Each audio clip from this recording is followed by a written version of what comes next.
नमस्कार छात्रों।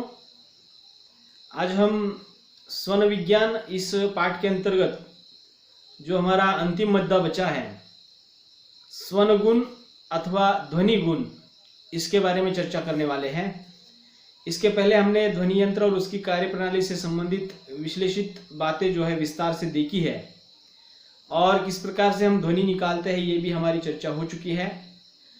अब हमें स्थान और प्रयत्न के अलावा अर्थात ध्वनि के संदर्भ में हमने देखा कि जो आकृति हमने देखी थी मुख की, उसमें विभिन्न प्रकार के स्थानों से विभिन्न प्रकार की ध्वनियां वहां पे परिवर्तित होकर निकलती है।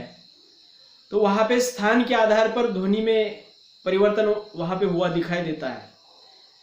साथ ही साथ प्रयत्न के आधार पर भी विशिष्ट प्रकार से जोर देकर बोलने से विशिष्ट प्रकार की ध्वनि या हल्के से बोलने से विशिष्ट प्रकार की ध्वनि, ये प्रयत्न के आधार पर की ध्वनियां जो है अलग वहां पे रूप में सामने आती है।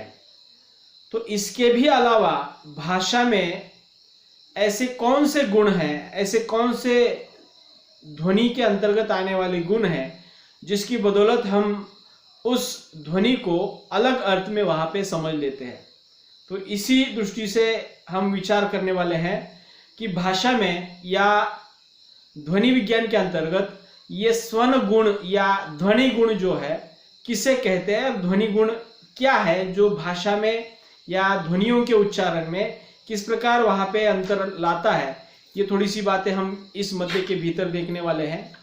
और मुझे लगता है कि आप जब इस मध्य को उदाहरण के साथ समझेंगे तो और अच्छी तरह से आपके समझ में आ जाएगा, क्योंकि हमारे हिंदी व्याकरण में भाषिक व्यवस्था के अंतर्गत वहाँ पे जो मात्राएं लगाई जाती है, मराठी में उसे पहली वेलांटी दूसरी वेलांटी इस प्रकार से हम कहते हैं, उसी प्रकार हिंदी में मराठी की पहली वेलांटी को वहाँ पे ह्रस्व मात्रा कही जाती है और दूसरी वेलांटी को वहाँ पे दीर्घ मात्रा कही जाती है।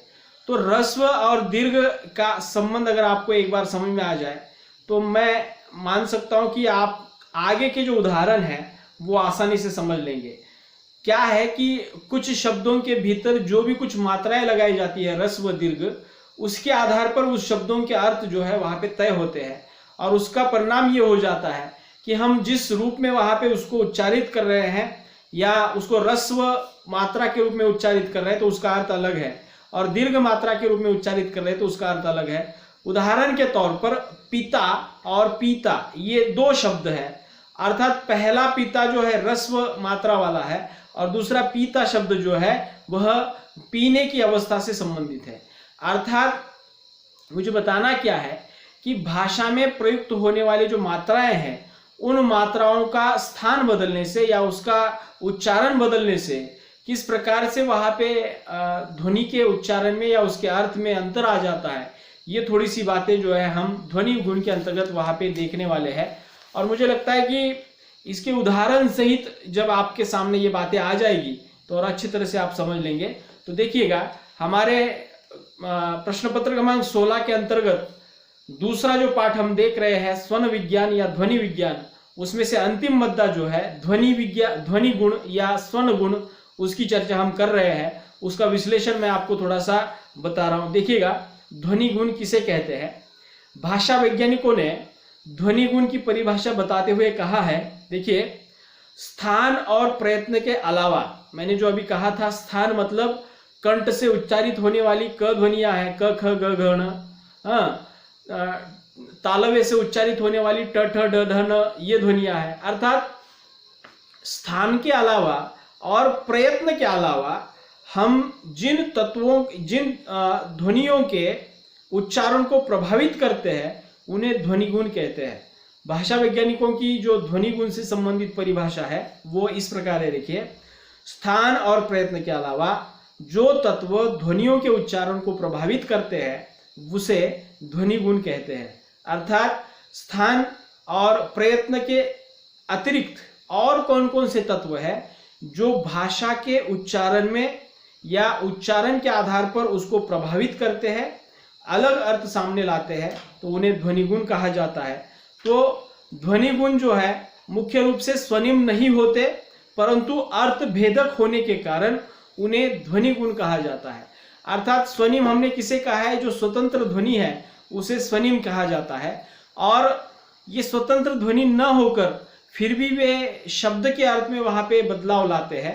इसका परिणाम ये हो जाता है कि शब्द के अर्थ में बदलाव लाने के कारण इसे ध्वनि गुण कहा गया है। ये मात्रा भेदक अनेक संदर्भ में अर्थ भेदक भी होते हैं, अर्थात इसे मात्रा भेद भी कहते हैं। अर्थात मात्राएं जिस प्रकार से लगाई जाती है उसके आधार पर वहां पे उसका उच्चारण किया जाता है। तो भाषा वैज्ञानिकों ने कुछ उदाहरण देकर ये बातें जो है वहां पे सामने रखी है। देखिएगा, उदाहरणार्थ पीता शब्द है और पिता शब्द है।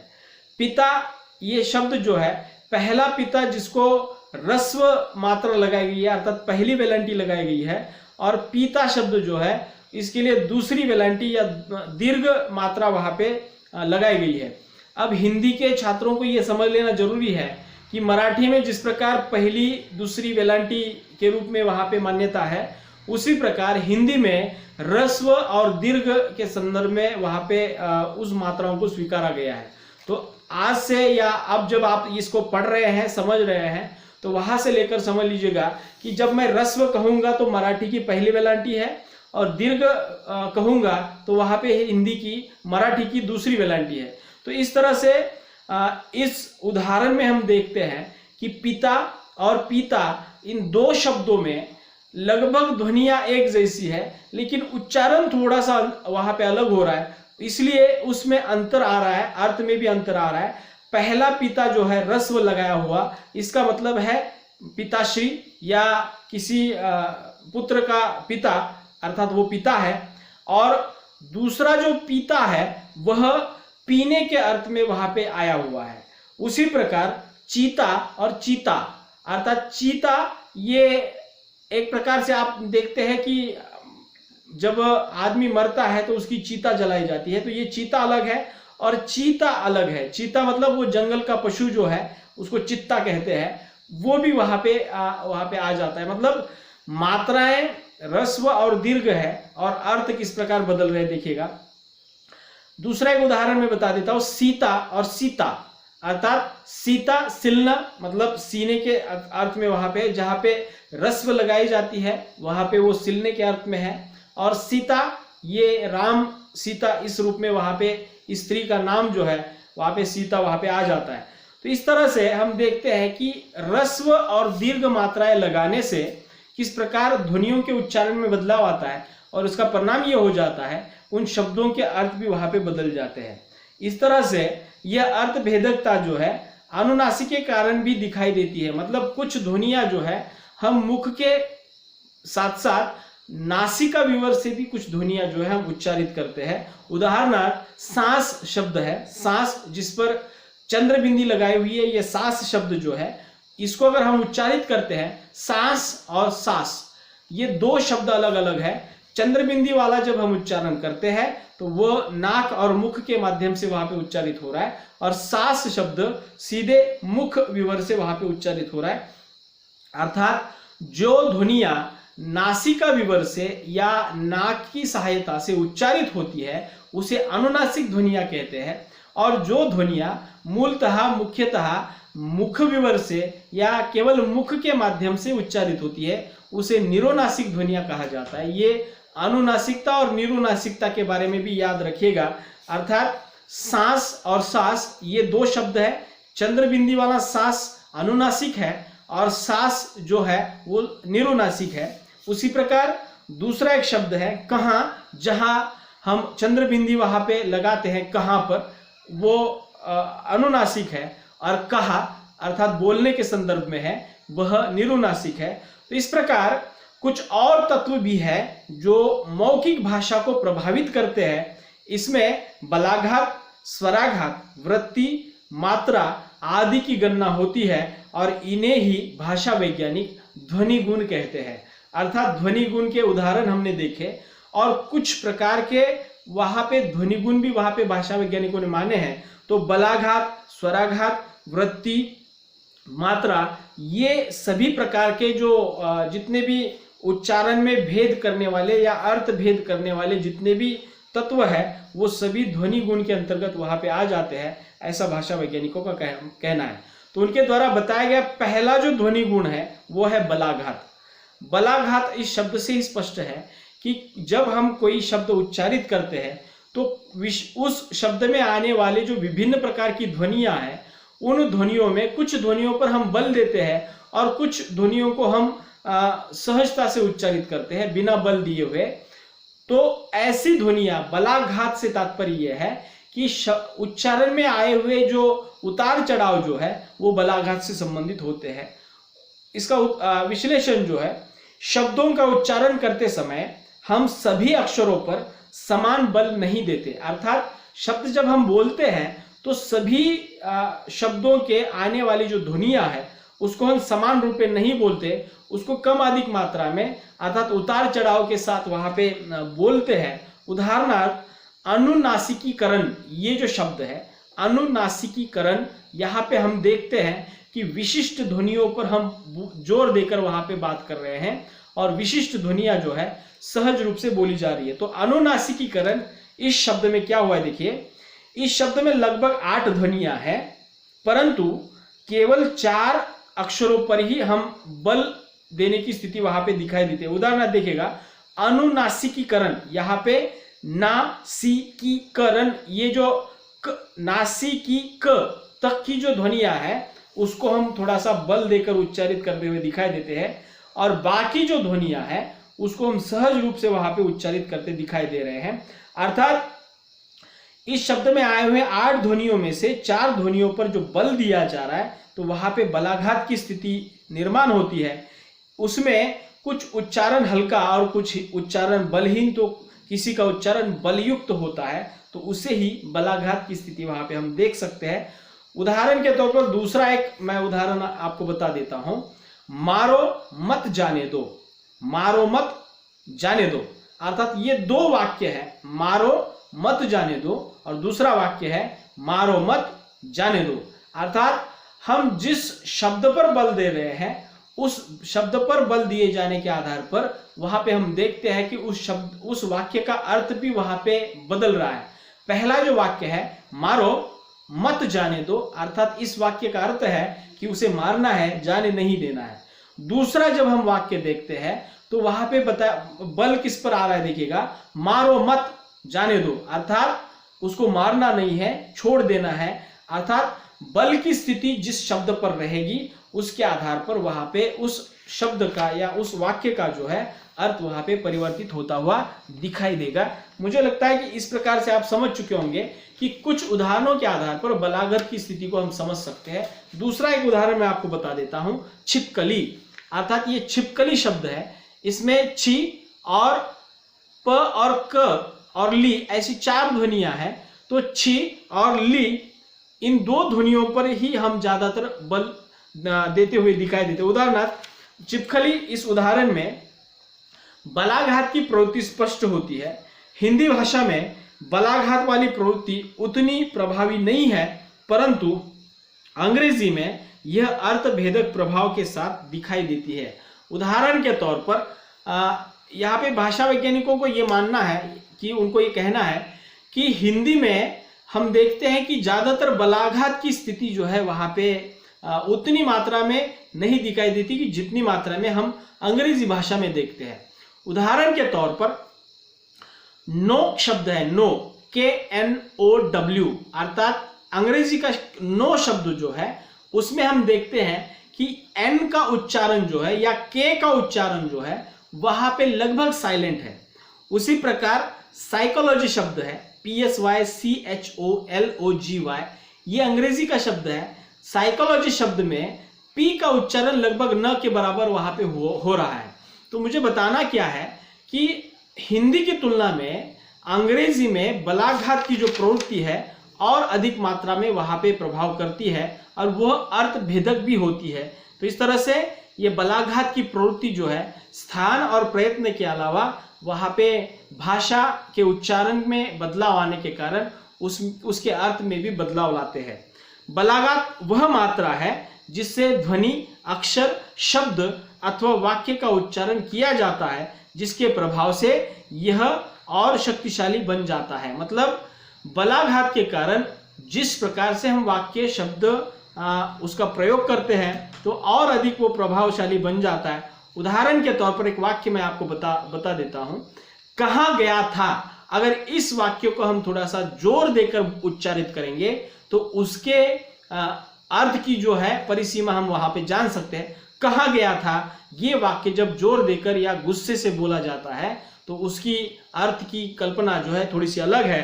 यह क्रोध में कहा जाए, अर्थात कहा गया था, ये क्रोध में कहा जाए तो उसका प्रभाव विशिष्ट है, और सामान्य रूप से अगर कहा जाए तो उसका प्रभाव अलग होता है। और कहा गया था ये कहने के बाद सहज रूप से अगर कहा गया था ऐसा अगर पूछते हैं तो दोनों वाक्यों के प्रभाव जो है अलग अलग वहां पे दिखाई देते हैं। तो इस तरह से भाषा में बलाघात वाली जो स्थिति है एक प्रकार से उस शब्दों के या उस प्रकार के वाक्यों के अर्थ जो है परिवर्तित करने में वहां पे ये बलाघात की प्रवृत्ति कारगर वहां पे दिखाई देती है।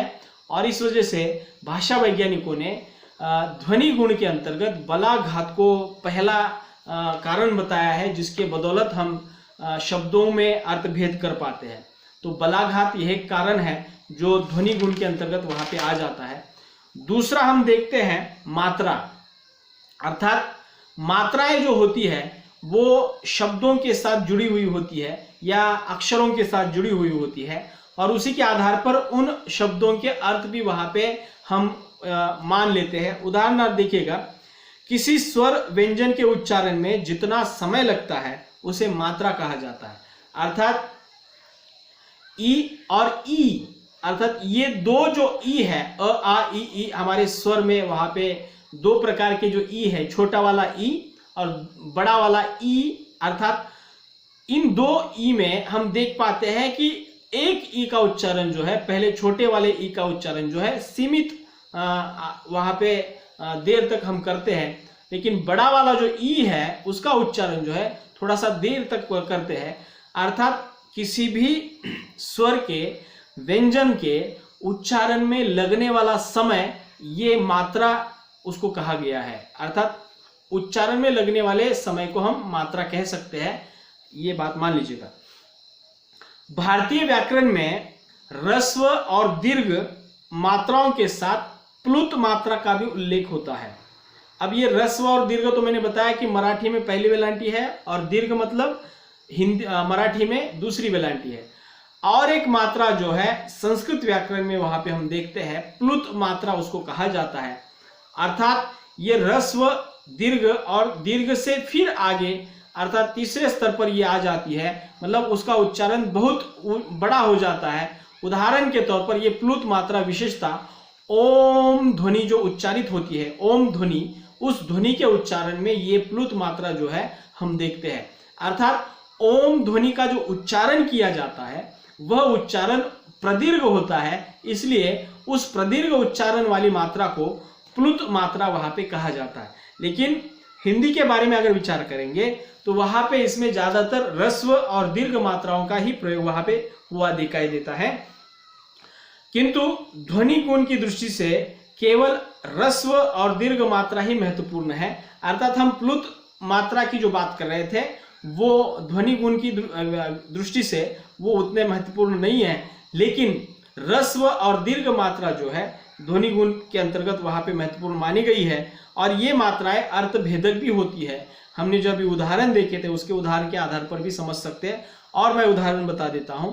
उदाहरणार्थ अवधि, अर्थात इस शब्द में धी को लगाई गई जो मात्रा है वो ह्रस्व है और दूसरा है अवधि, और इस उदाहरण में लगाई हुई मात्रा जो है वो दीर्घ है। अर्थात दोनों के उच्चारण की ध्वनियां लगभग समान है, लेकिन अवधि और अवधि ह्रस्व और दीर्घ के कारण उच्चारण में थोड़ा सा अंतर है, और थोड़ा सा अंतर होने के बावजूद दोनों शब्दों के अर्थ भी वहां पे अलग अलग हो जाते हैं। एक अवधि का अर्थ है कि समय, और दूसरी अवधि जो है उसका अर्थ है हिंदी की एक उपबोली है, उसको बोली भाषा कहा जाता है, अवधि, जो अवध प्रांत में बोली जाती है। तो ये अवधि और अवधि इस प्रकार से इसको हम अलगा सकते हैं ह्रस्व और दीर्घ के आधार पर। फिर दूसरा उदाहरण मैं बता देता हूं, अली जिसमें ह्रस्व मात्रा लगाई गई है, और दूसरा उदाहरण अली जिसमें दीर्घ मात्रा वहां पे लगाई गई है। अली पहला जो है वह अली जो है भ्रवर जो होता है, जो जिसको मराठी में भूंगा कहते हैं, जो फूलों पर मंडरात रहता है, वह अली जो है वो वहां पे उस अर्थ में है, ह्रस्व वाला अली वह है। और अली जो है वो हम जो इस्लाम धर्म में अली की जो खुदा की जो कल्पना है वो अली वहां पे उस अर्थ में है। तो इस प्रकार से ह्रस्व और दीर्घ के कारण दोनों शब्दों के अर्थ वहां पे बदल जाते हैं। और एक उदाहरण मैं बता देता हूं, बहु और दूसरा बहु, अर्थात बहु जहां पे ह्रस्व मात्रा है पहला वाला, और दूसरा बहु जहां पे दीर्घ मात्रा है। बहु से तात्पर्य, ह्रस्व वाला जो बहु है उसका तात्पर्य है अत्यधिक, और दीर्घ वाला जो बहु है वह एक किसी सास की जो बहु होती है उस अर्थ में वहां पे बहु शब्द वहां पे आ जाता है। तो इस तरह से ह्रस्व और दीर्घ मात्रा के कारण ध्वनि गुण के रूप में अगर हम विचार करेंगे तो ये दो ह्रस्व और दीर्घ मात्राएं वहां पे अर्थभेदक होती है, और इसलिए भाषा वैज्ञानिकों ने इसे ध्वनि गुण के अंतर्गत रखा है। तो मुझे लगता है कि दो हमने ध्वनि गुण देखे हैं, बलाघात और मात्रा। अगले जो कुछ भाषा वैज्ञानिकों ने बताए हुए ध्वनि गुण है हम अगले लेक्चर में देखेंगे। अगले लेक्चर में स्वराघात, वृत्ति, अनुनासिकता, ये जो ध्वनि गुण के जो प्रकार है उसको भी हम उदाहरण सहित देखने वाले हैं। मुझे लगता है कि ये थोड़ा सा आपको नया है, लेकिन एक दो बार अगर उदाहरण के आधार पर समझने की कोशिश करेंगे तो ये बिल्कुल आपके ध्यान में आ जाएगा। तो अगर कुछ इसको समझने में कठिनाई आपको महसूस होती है तो मुझे ज़रूर बताइए, मैं इसको और अधिक अच्छी तरह से उदाहरण देकर समझाने की कोशिश करूंगा। तो मिलते हैं अगले लेक्चर में अगले ध्वनि गुणों के प्रकारों के साथ। तब तक के लिए रुकते हैं, धन्यवाद।